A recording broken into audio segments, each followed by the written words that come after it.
ఇప్పుడున్న గవర్నమెంట్ 3 నెలల్లో దిగిపోతుంది. ఇంత చెత్త పరిపాలన ఎక్కడా జరగలేదు. వీడు ఓడిపోతాడని తెలిసి ఎమ్మెల్యేలు మారుస్తున్నాడనమాట. ఇప్పుడు పక్కనున్న చెత్త వేరే డివిజన్‌లో మంచిదో అవ్వదు కదా! వేరే కాన్స్టిట్యున్సీలో. వెల్లంపల్లి వెస్ట్‌లో మొన్నటిదాకా పోటీ చేశాడు. వెండి రథాలు దొబ్బేశాడు. ఎన్ని ఉన్నాయి అతని మీద అలిగేషన్స్ అన్నీ కాదని ఇప్పుడు సెంట్రల్ కాన్స్టిట్యున్సీ గెలిస్తే గెలుస్తాడా అతను? దానికి ఉదాహరణ ఇదే. మొత్తం ఎక్కడ ఎస్సీ, ఎస్టీ, బీసీ వాళ్ళనే మార్చాడు కానీ రెడ్డిలని ఎక్కడన్నా మార్చాడా? జనాలు ఒకసారి ఆలోచించాలి అదంతా. ఇప్పుడు మొత్తం నేను కులం చూడను మతం చూడండి అంటున్నాడు.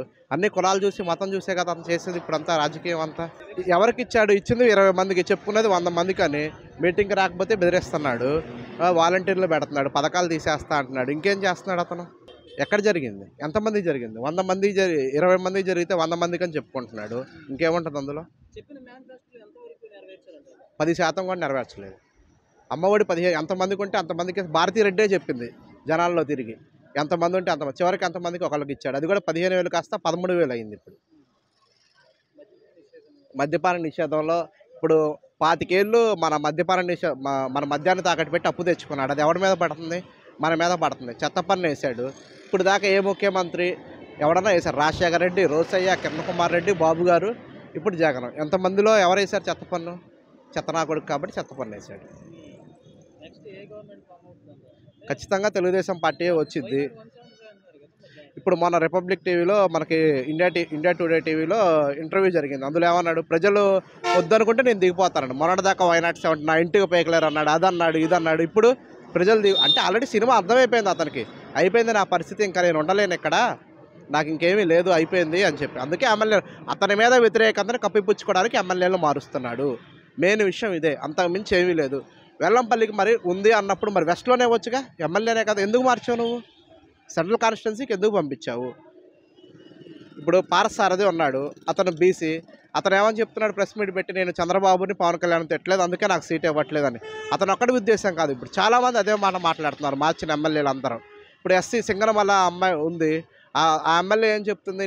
నాకు వాటర్ కావాలంటే రెడ్డిలు వెళ్ళి నేను కాళ్ళు పట్టుకోవాలంటుంది. అంటే ఇక్కడ ఎవరి పరిపాలన జరుగుతుంది? ఏదన్నా మినిస్టర్ ఇప్పుడు ఏ రోజైనా తానేటి వనిత హోమ్ మినిస్టర్ ఏ రోజైనా ప్రెస్ మీట్ పెట్టిందా? ఆ విషయం కూడా సజ్జల రామకృష్ణారెడ్డి పెడతాడు. ఇంకేముంది అక్కడ? ఎస్సీలకి, ఎస్టీలకి, బీసీలకి వాల్యూ. ఇప్పుడు ఏదైనా బీసీ పార్టీ అంటే తెలుగుదేశం పార్టీ.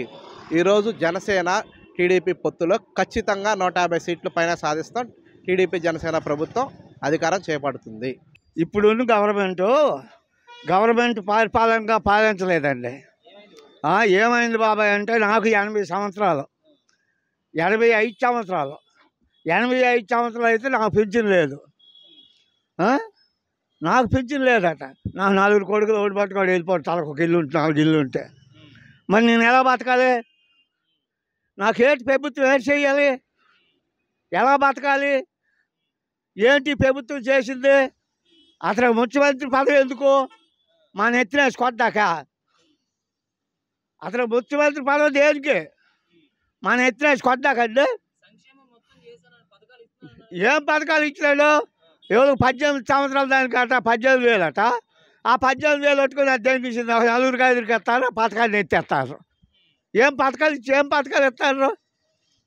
ఆటో ఒకటి 10 అట, మంగళోడు 10 అట.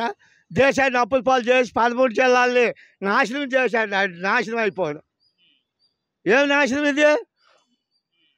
ఎందుకు వచ్చింది? ఏవో 80 సంవత్సరాలు 90 సంవత్సరాలు ముసలికి గవర్నమెంట్ కాబట్టి పింఛన్ ఇచ్చుకొని వస్తే పరిపాలన చేయొచ్చు. ఒక బెడ్ వేసిందండి అక్కడ 5 సంవత్సరాలు అయింది.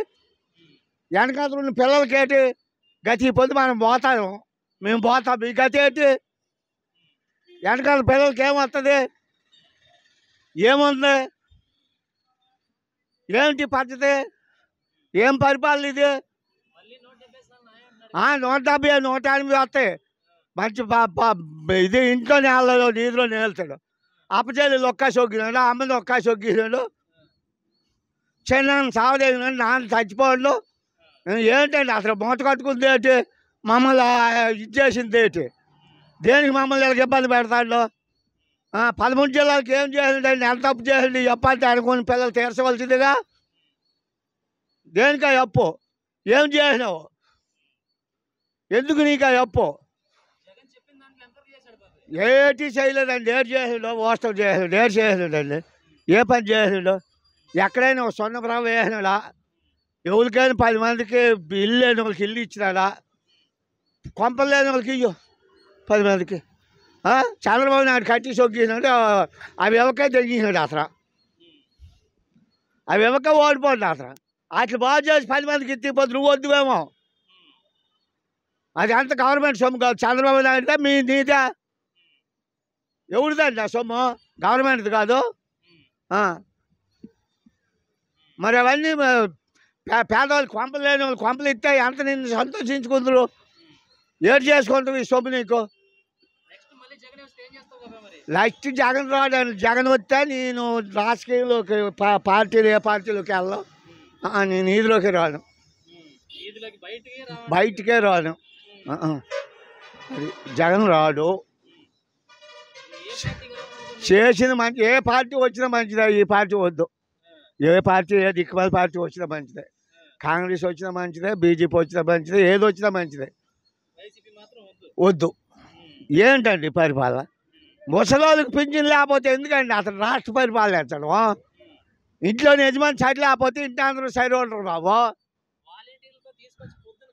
ఏటి ఇస్తాడు? డబ్బులకే 10 మందికి తీసిస్తే 5 మందికి ఇస్తాడు రూపాయి. రూపాయి ఇస్తే మనిషి కాడ 100 రూపాయలు రోజుకి. అభివృద్ధి సరుకులు తాకట్టు పెట్టాడు. ఎంత పాల ప్యాకెట్ 26 రూపాయలు.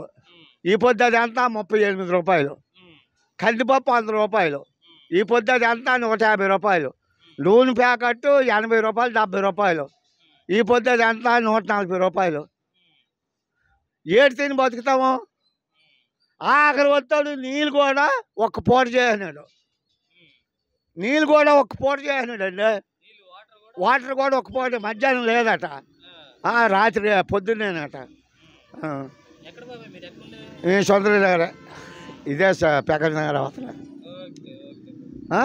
ఏం పరిపాలన అండి ఇది? నువ్వే చెయ్యి మాకే. ఎవరు చేస్తే మాకెందుకు? ఎవరు చేస్తే మాకెందుకండి? కంప్లైంట్ పెడితే పింఛన్ కంప్లైంట్ అంటే నీ మీటర్లోనే అనమా. 4 ఇళ్ళు 4 కొడుకులు ఒట్టిపోరు, వాళ్ళు దర్జా కాదు ఇళ్ళ కూకోరు. నీ మీటర్లోనే నీ పెన్షన్ ఏమని అంటే 6 రూపాయలు ఇవ్వడం, నువ్వు రూపాయి ఇవ్వవు. ఎలా బతుకుతారా? ఏం ప్రభుత్వం అంటే ఇది? ఎలాగంటే ఈ ప్రభుత్వాన్ని మళ్ళీ ఓటేస్తాం.